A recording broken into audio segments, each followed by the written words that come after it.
Caleb s'est levé et il a furieusement frappé quelques pierres. Je ne vais pas le faire. Je trouverai une autre solution alors. Alors que les larmes de Nathalie coulaient, Caleb a soupiré et s'est assis. Ok, je suis désolé. Ne pleure pas s'il te plaît. Parlons-en. Tu feras semblant et ça ne durera qu'un mois, n'est-ce pas?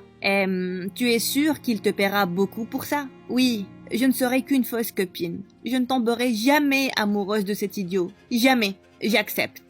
À une seule condition. Qui est? Vous ne devez pas vous toucher.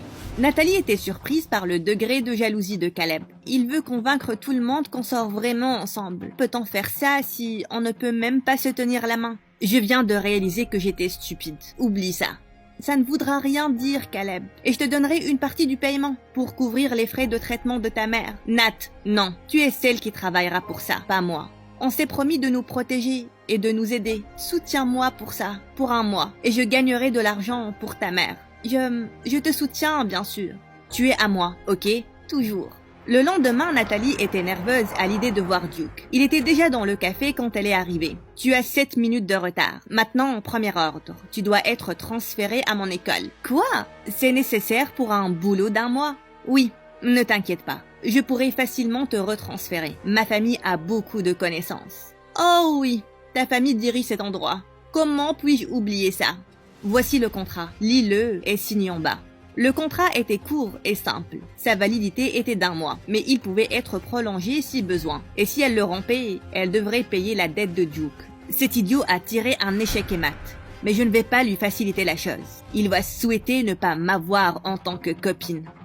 Lors du premier jour de travail, elle était époustouflée par la grandeur de l'école de Duke. Et tout le monde portait des vêtements qui semblaient coûter plus cher qu'un millier de vaches. Alors qu'elle marchait vers le bâtiment principal, une belle voiture de sport s'est soudainement garée dans le parking.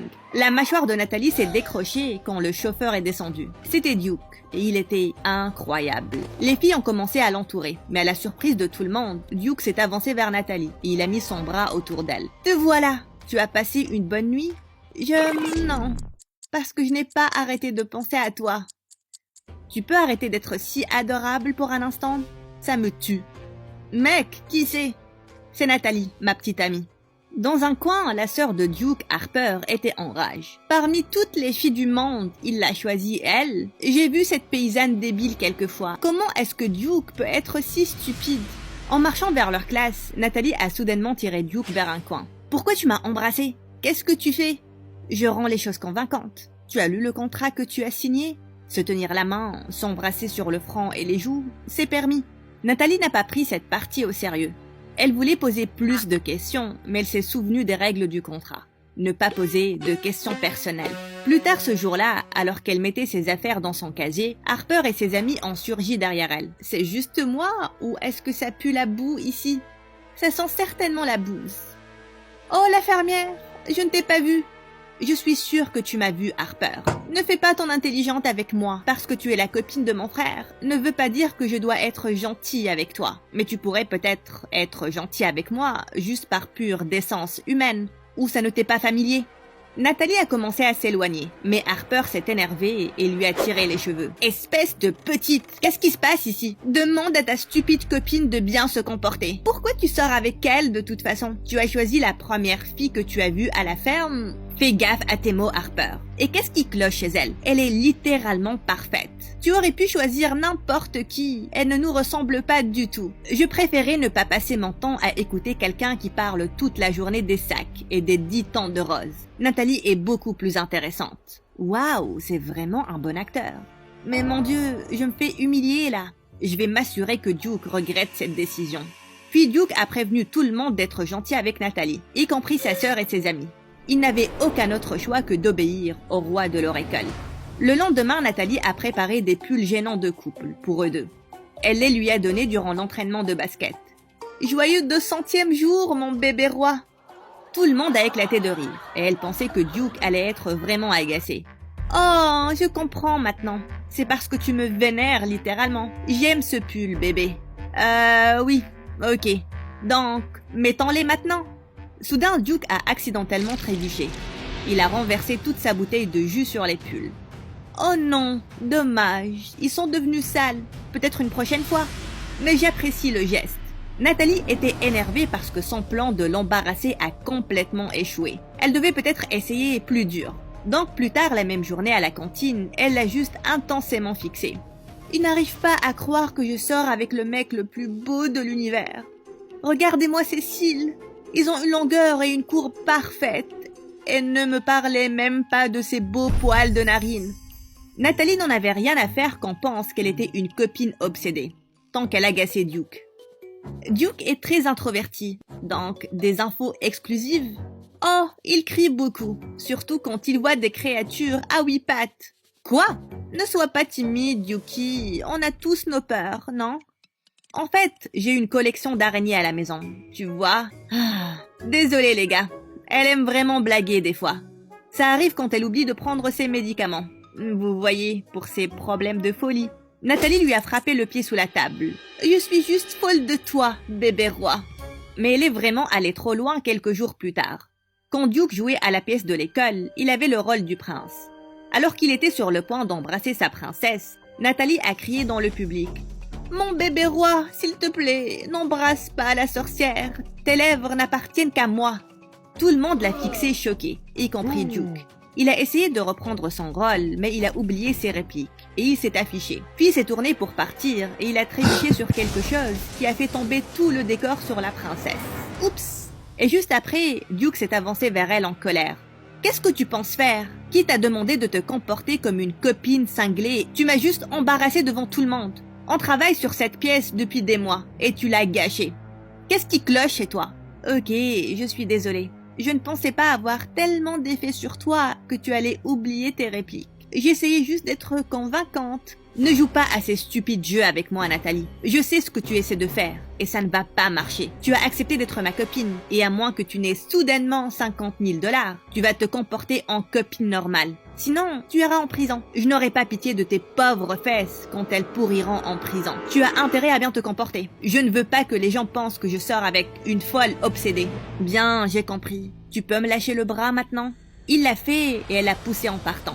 Duke était toujours très énervé quand Nathalie est rentrée, mais il a commencé à se sentir mal par rapport à la manière avec laquelle il lui a parlé. Pour empirer les choses, sa mère est instantanément venue le coller. « Où est la copine dont tu nous as parlé? Ça fait une semaine. Invite-la à dîner demain. » Duke savait que Nathalie et lui devaient se rapprocher davantage.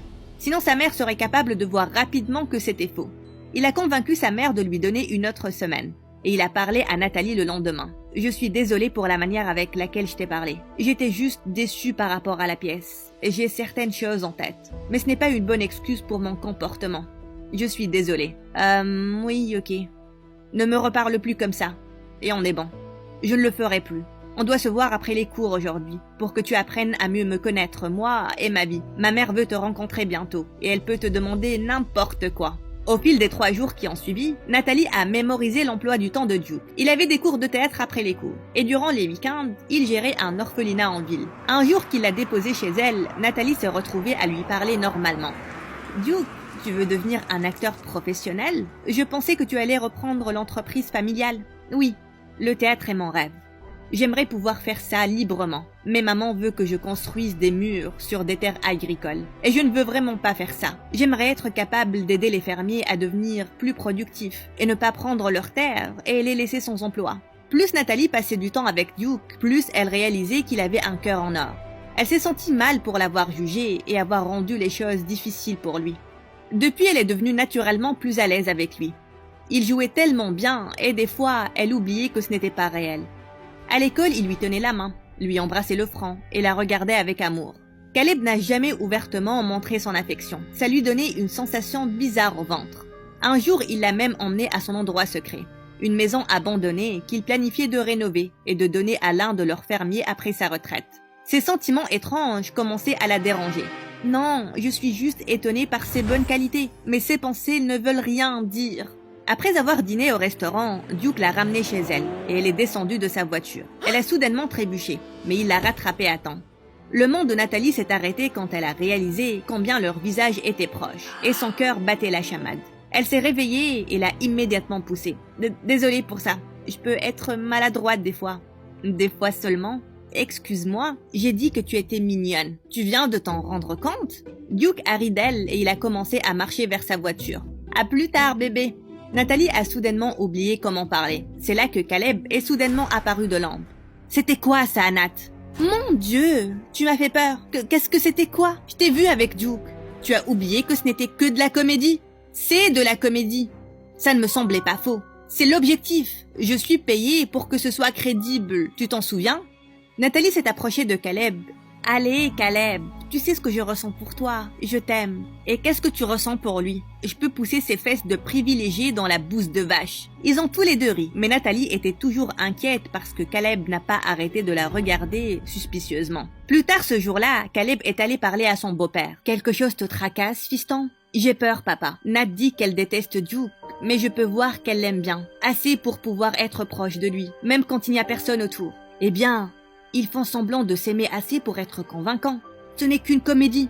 Je sais, mais quand même. C'est Nat et c'est difficile pour moi. Et pas de ça. Leur fausse relation ne durera pas toujours. Concentre-toi sur l'objectif. Une semaine après, Duke a invité Nathalie à dîner avec sa famille. En se tenant devant la porte, il a remarqué combien elle était nerveuse. Il a donc pris sa main tremblante et il a souri. Elle s'est instantanément sentie mieux et ils sont rentrés. Harper et ses parents attendaient tous dans le salon. Ils étaient si sophistiqués et intimidants. Surtout Madame Harrison.